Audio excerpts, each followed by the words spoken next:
Melt 3 tablespoons of ghee or clarified butter.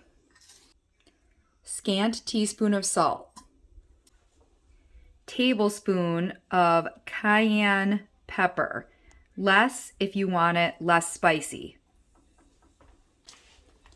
Tablespoon of brown sugar. Generous half teaspoon of garlic powder. Generous half teaspoon smoked paprika. Half a tablespoon of honey. A teaspoon of ground pepper.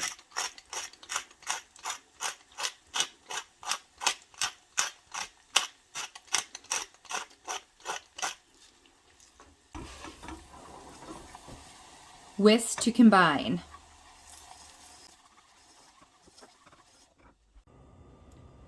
All right, party people, we are making pickle brined fried chicken sandwiches tonight. So I've got 3 chicken breasts that I've had in pickle juice for 6 hours. They're on paper towels drying. I've got a generous half cup of flour here that I'm going to season with some onion powder, salt and pepper, 2 eggs that I'm going to whisk up, and some panko breadcrumbs. You can probably see in the background I've got a cast iron skillet going with some peanut oil in the bottom, and I want to heat this up to 375. And when I drop the chicken in, it's going to bring the temperature way down. So just going to let that keep going. I have another skillet out here to toast my brioche buns when we get closer, and I've already made some Nashville hot sauce. So let's get whisking. If your eggs seem a little tight and won't loosen up, you can add a splash of water to them, or milk or buttermilk, just to loosen them up. And the reason we do the breading in this order is that the chicken breasts, even though we're drying them on paper towel, they are moist. So you need to put them in flour to dry them off. So the flour will stick to the wet chicken breasts. Then the eggs are going to stick to the flour, and then the panko is going to stick to the eggs. So it's a 3-step process, and you can do a variety of takes on this. You could not do panko at all. You could do flour, egg, flour. I'm just going to mix that with my hand. I want like that crispy, fast food sort of breading on the outside. And the panko I'm just leaving plain because we've got the pickle juice and we're going to have the spicy sauce. So not too concerned about making sure there's enough flavor. We're going to have plenty. Let's see. We're at, I love this thermometer. All right, we're at 375. So I'm going to go ahead and bread the fattest chicken breast. So again, we're going into the flour. And if there's any little creases in the chicken, make sure you get all inside there. Then we're going to do egg. And I do try to keep one hand clean and one hand in the mixture. And same thing. So try to get a little egg right on there. And then into the panko. And you want to press down into the panko because you really want it to adhere to your chicken. Get that little crease. Press, press, press. And when you put it into the oil, you're going to want to drop it and then let it go away from you. So in and then your hand back that way. So if there's any splattering or splashing, it doesn't get on you.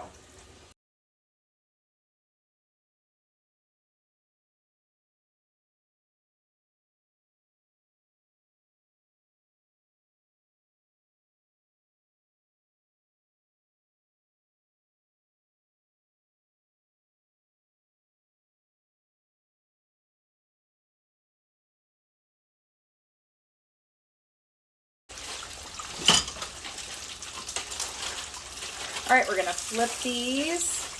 Ooh, that looks so good. Now wait a second to flip this one. Oh, this one was second. I'm gonna try these flips. There we go. Could have waited another minute or two to flip that one. That's fine.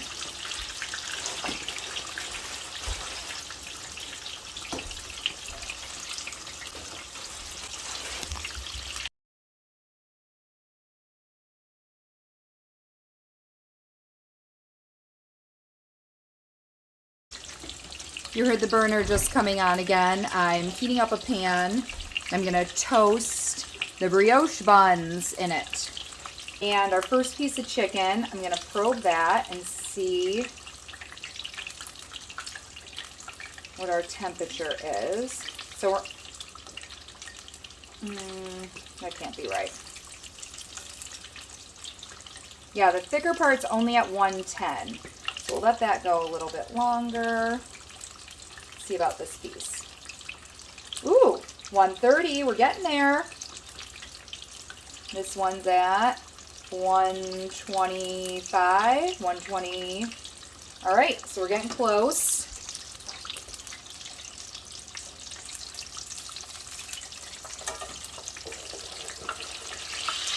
These look so good.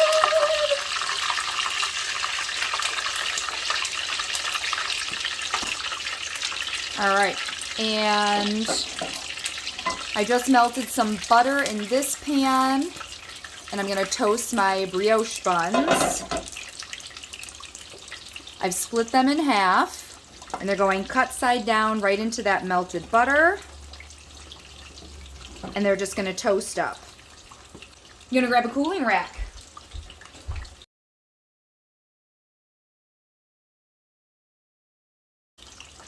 Oh, you can start to see the brioche buns are getting toasted. Just move them around in the pan. That's looking really good.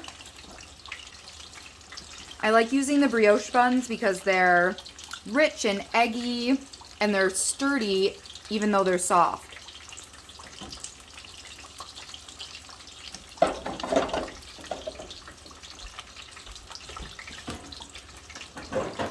All right.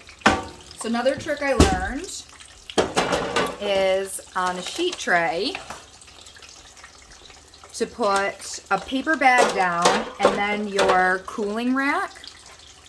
And then as the chicken drips, the bag will absorb the oil that comes off it. So I'm going to set these here to rest, turn our burner off.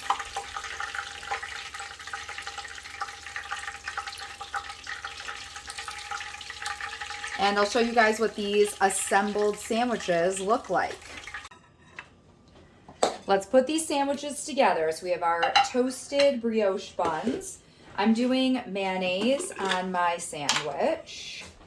I'm gonna slather some right on my bottom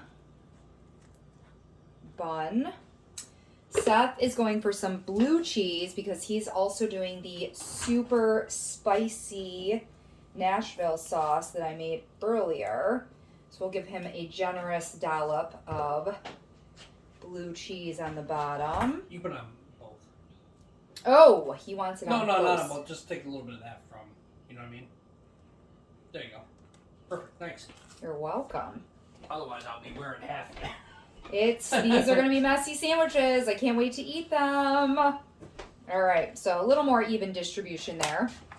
All right, we're both going to do our big old piece of chicken right on there. And ooh, look at that crack and crust on that.